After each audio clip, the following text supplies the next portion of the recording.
Zelda games are normally known for their huge cavernous dungeons, but alongside of those exist several mini dungeons scattered throughout.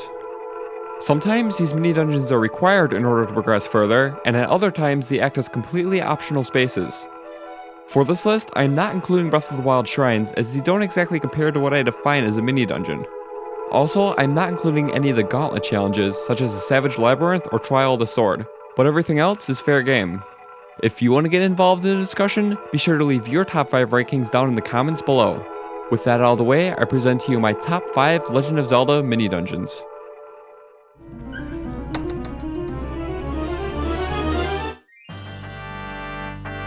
Number 5 is the Cana Castle from Majora's Mask.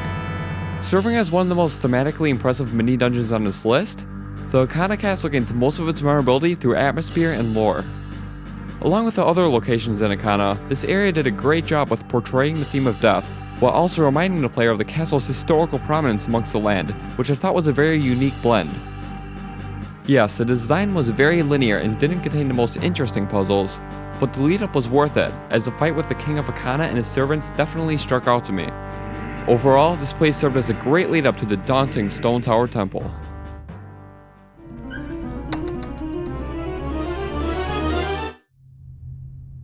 Number 4 is the Gerudo Training Grounds from Ocarina of Time. This optional mini dungeon consisted of dozens of puzzle and combat rooms pieced together in a maze-like format where the player must collect as many keys as possible.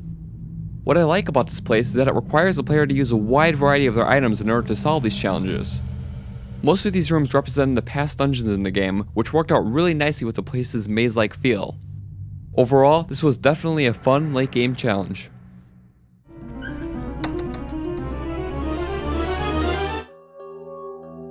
Serving as probably the most mechanically impressive mini dungeon on this list, the Pirate Stronghold from Skyward Sword contained an impressive game mechanic that was evolved perfectly. Before this, time shift stones were usually set to a specific place, where its area of effect always remained constant. This dungeon elevates this mechanic by giving the player a portable time shift orb that they are allowed to take anywhere within the mini dungeon. Sometimes the orb's area of effect is helpful towards your progression, but sometimes it is harmful, as certain barriers and obstacles are only apparent in one time period and not in other. This forces the player to become creative in the way that they position the orb in order to solve puzzles. This key mechanic is the main reason why this place is so memorable.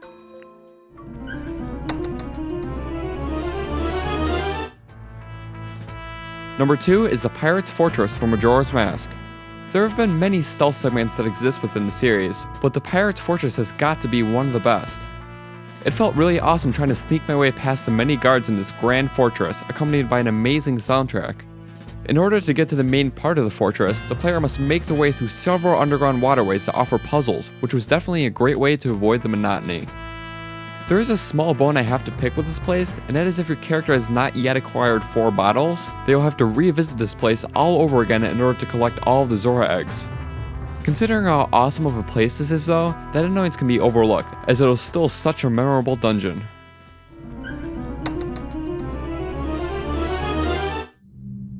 The bottom of the well from Ocarina of Time is by far the most memorable and thematically daunting mini dungeon in the series. The corridors of this place are littered with mummified enemies, prison cells, caskets, the torture rack, and even this thing. Wasn't this game rated E for everyone though? But in seriousness, this place nailed the sense of atmosphere as I really felt frightened traversing through this ghostly place. One of the main things that adds to this dungeon is that Link is not a grown adult in this place. You complete it as Child Link, which completely flips his sense of scale out of his favor to make all these dark themes feel even more impactful. Overall, this was by far the most memorable and iconic mini dungeon in the series. Thank you so much for watching my video.